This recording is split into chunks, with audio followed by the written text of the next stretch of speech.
Welcome to Heal the World Show podcast, brought to you by the Healing Institute.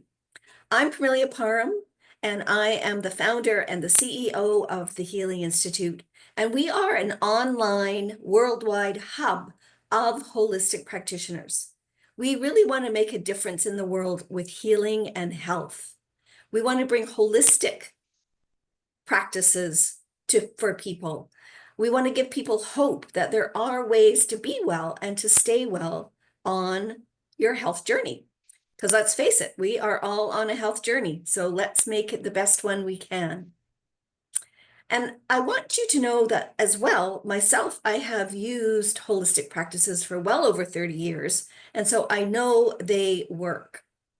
Now, you might be wondering why this is so important to me. And we did have a tragedy in our family a few years ago when my mom passed away at a very young age. She was only 61.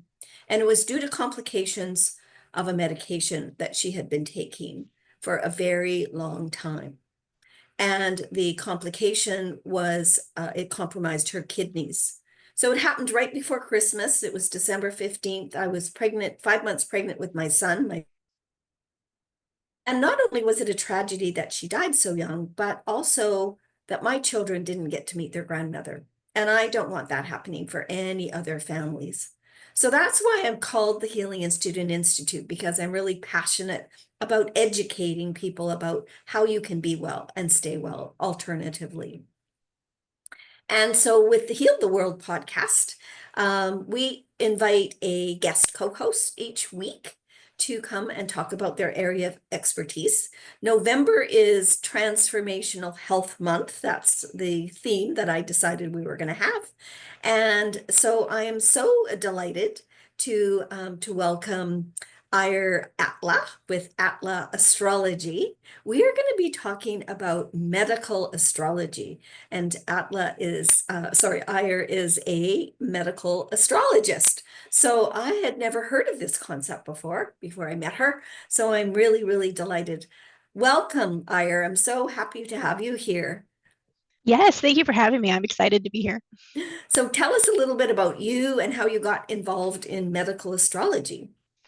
I didn't know that it was a thing either, just like you mentioned just a minute ago, until I was down the path to my own healing journey.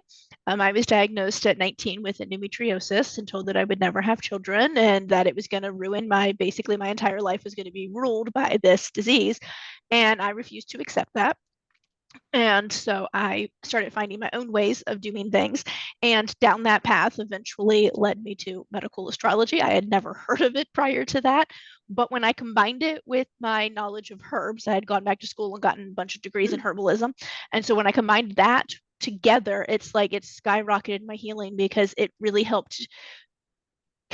to like figure out where exactly was going on and what my body truly needed by using the medical astrology piece. And then I was able to give it that and ended up to the point where now they can't find any history of endometriosis in my body.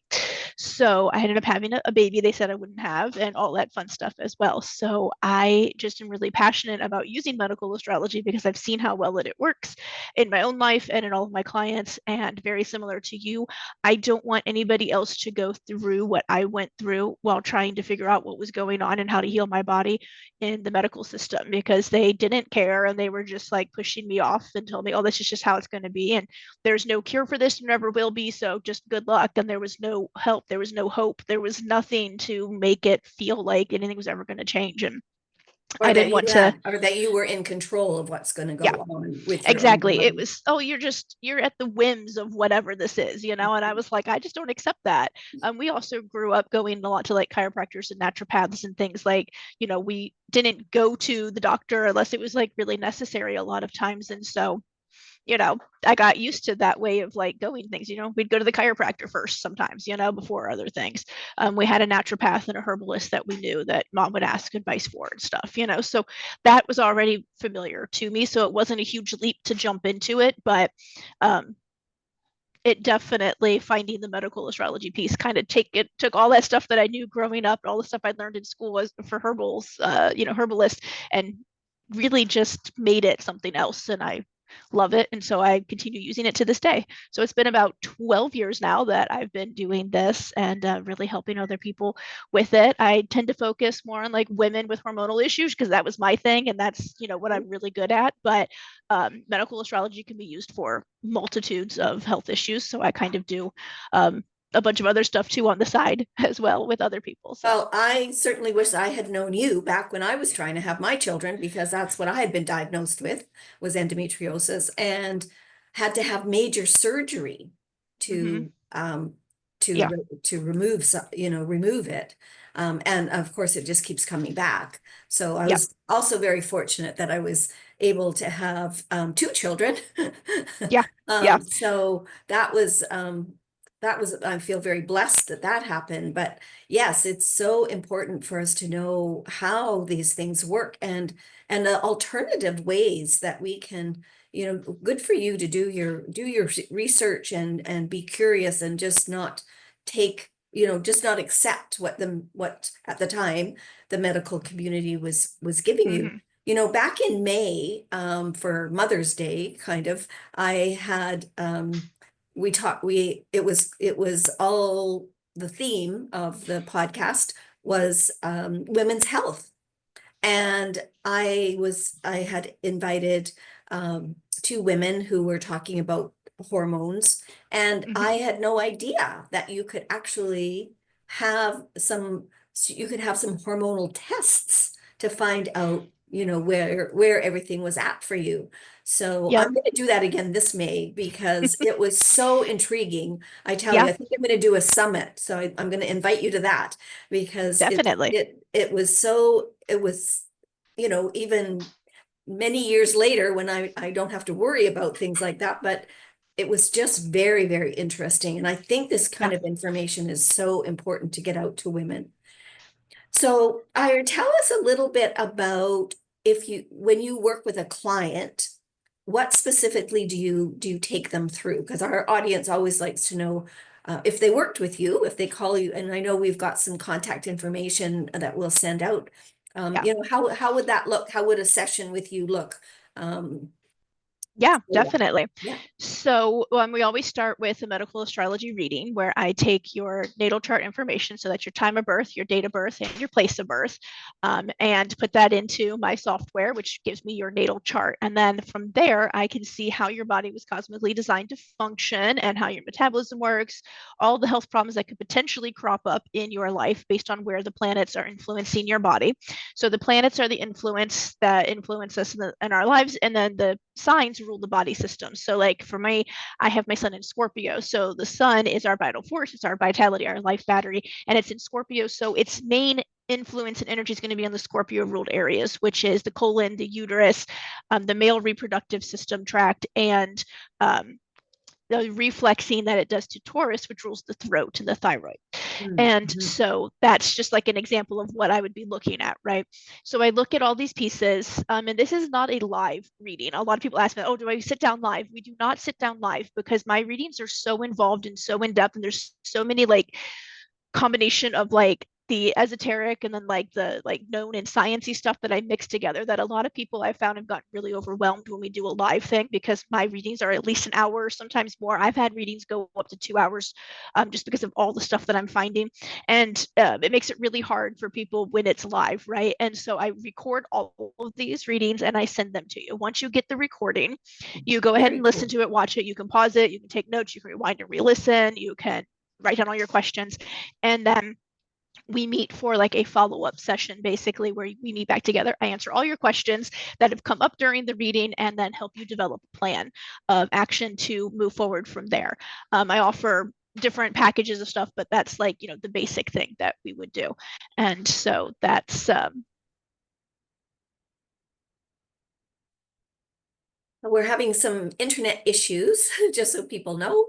Um, and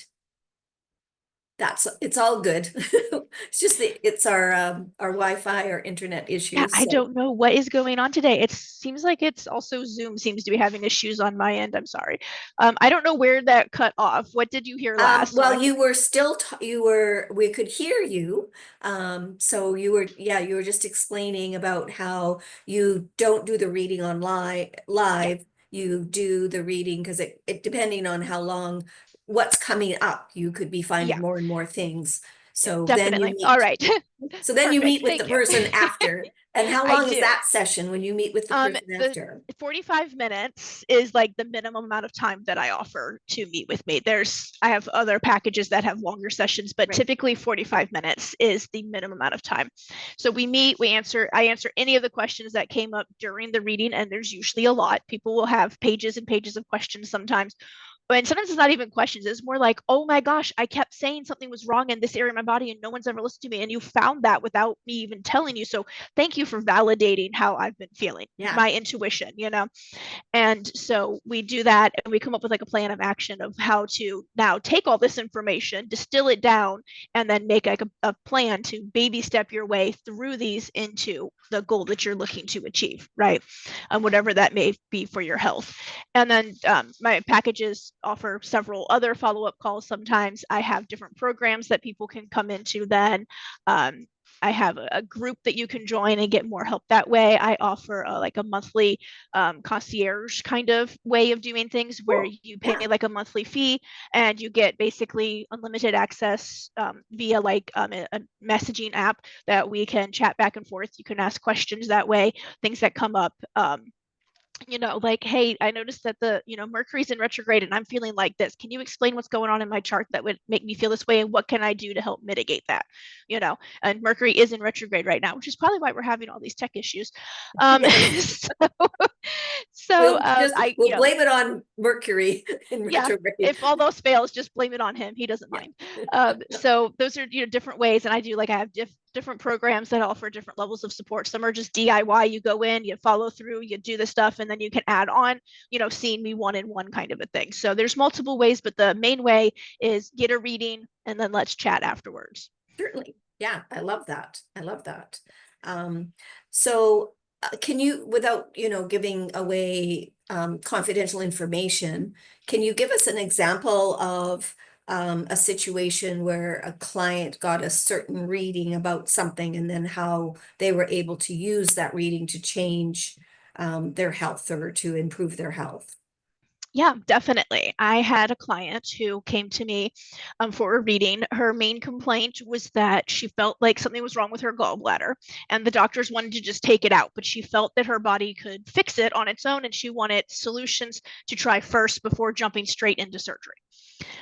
And her other main complaint after that was that she wasn't gaining weight. She had been underweight her entire life. She'd been accused of having eating disorders. Even when she didn't, she'd been hospitalized for eating disorders and forced through treatment that she didn't need, and just felt like something else was underlying why she wasn't able to gain Hmm. weight. She'd struggled to get pregnant because of that and all this stuff, right? And so she just kind of really wanted to focus on the gallbladder. But if I saw anything about the weight, she'd be happy to hear about that too, right?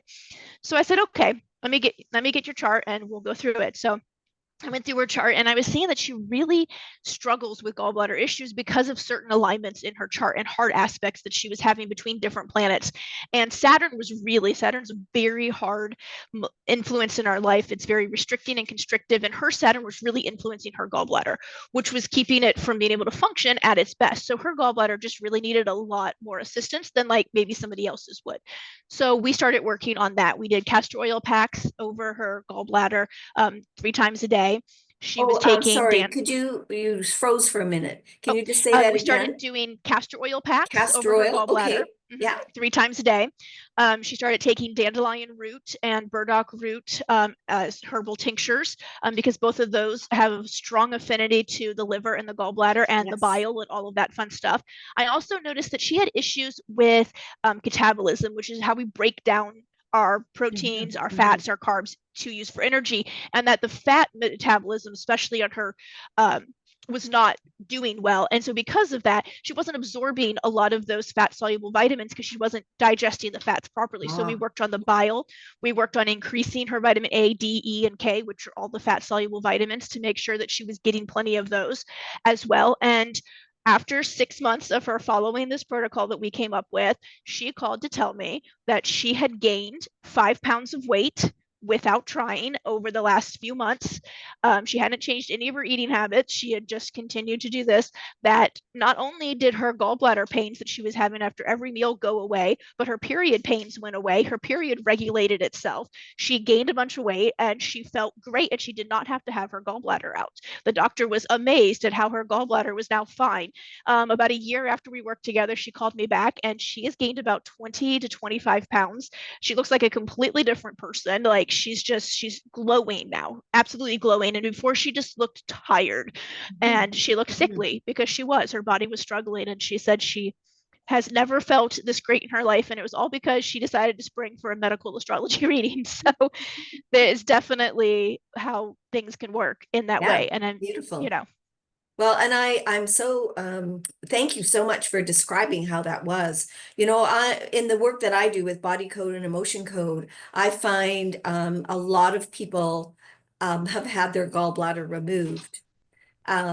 It just seems to be a go-to mm-hmm, for the medical industry to say, okay, well, yep. it's not working, so we'll just take it out. But I always tell people when it comes up in the sessions I'm doing, energetically you still have it. Physically, you may not have it, but energetically, you still have a gallbladder And we or still have to treat it energetically. yes, that's Yes. right. Which usually they're very amazed that that is still the issue, and it's Mm-hmm. again not educating us around our energy and our Yeah. emotions and our Mm-hmm. organs and our glands, which Yeah. we really need to look at keeping our organs and our glands as healthy as possible, because Mm-hmm. if we don't, then that creates what I call a dis-ease, which we know where that goes. Mm-hmm. We don't Yep. want to go there, right? So that's fabulous. So I'm really, really delighted that you were able to come on to be my guest co-host today and talk about medical astrology and how it works. So in the chat, we've got how to get in touch with you. And I will also put this in what we call the show notes when I repost Mm-hmm. it again this afternoon. So yes, so best way to get in touch with you is your website, which is atlasastrology.com. You also have a really great profile on LinkedIn. And for those of people who decided to hop on and say hello to Ire today, she is offering a free ebook, Sun Sign and Your Health. So I think that's great. For the free ebook, we'll post that as well. Yeah. And Um, that gives you a good jumping off point on how to determine your own constitution and how to manage it. So it's a great little like starting point. And then obviously you can always come and get a full reading too. yeah, wonderful. Thank you for that. So, we always want to have someone come and talk about their area of expertise each week on Heal the World Show podcast. November has been lots of fun because I decided that the theme was going to be transformational health. So, definitely Mm-hmm. medical astrology is very transformational. I'm Yes. sure quite a few people haven't heard about it. So that's great.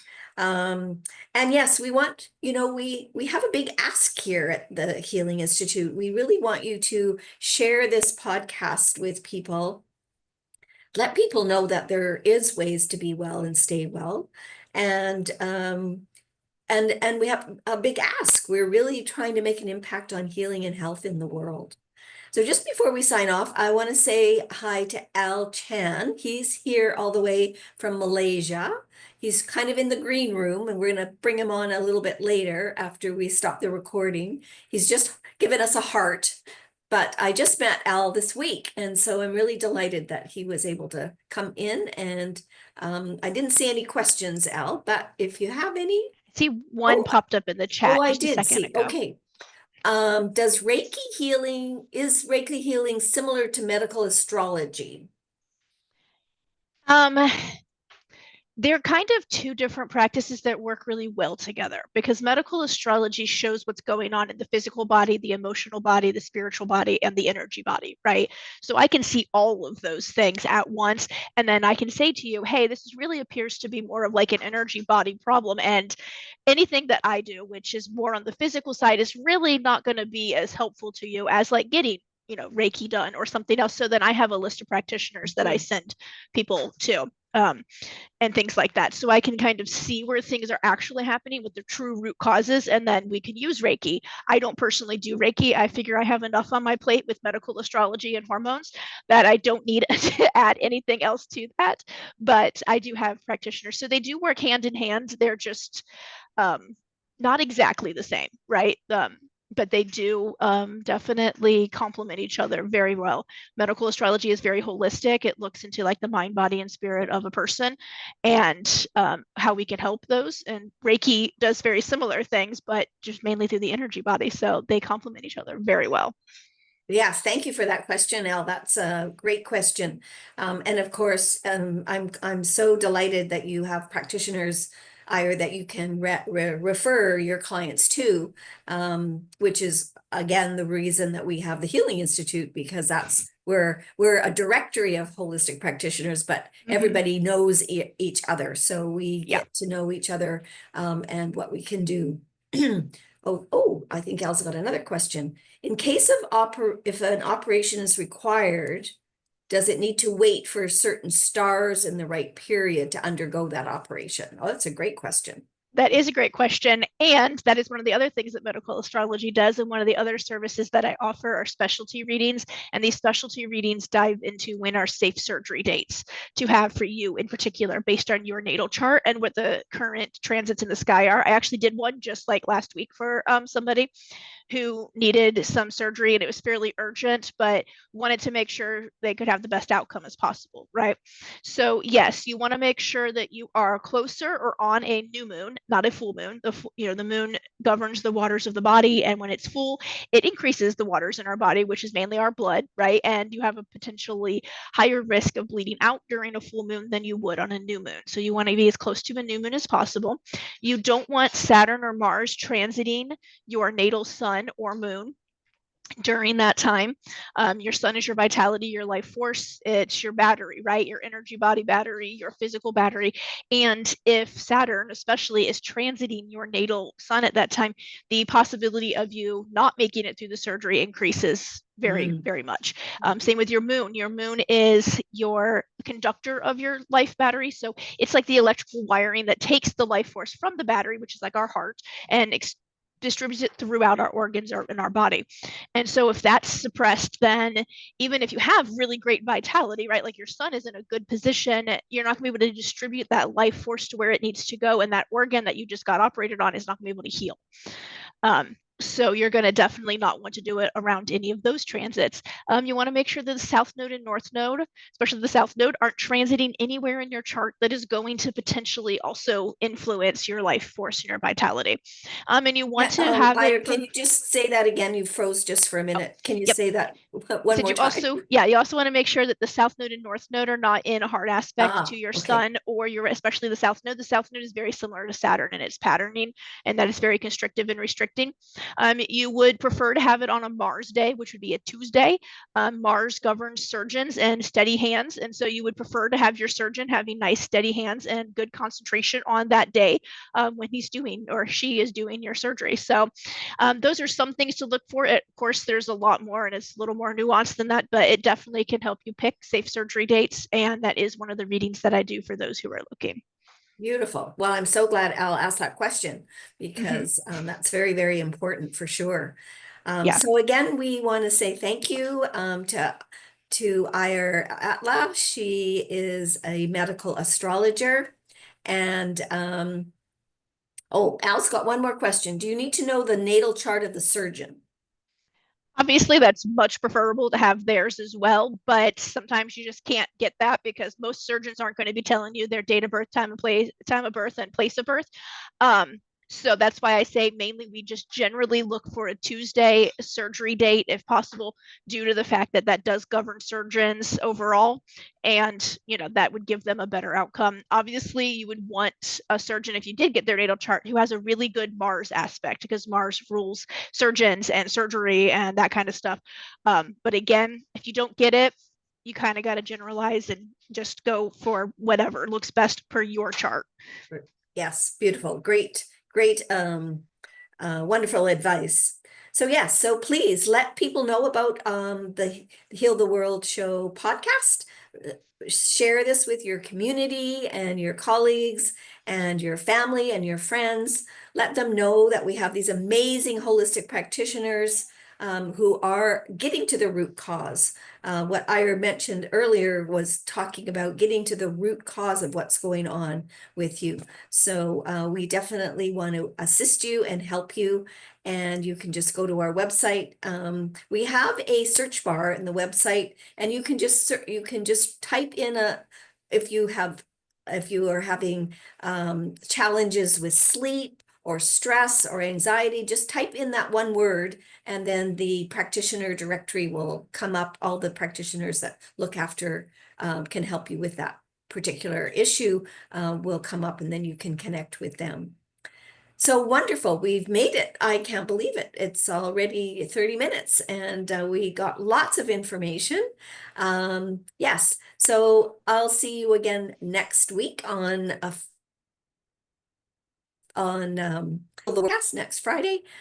We will be replaying it and sending that out over our socials later this afternoon. And thank you again, Ira, for being with us. We're so delighted to have you. Also, I want to thank Al, and I'm going to stop the recording now, and then we can chat with Al just a little bit longer.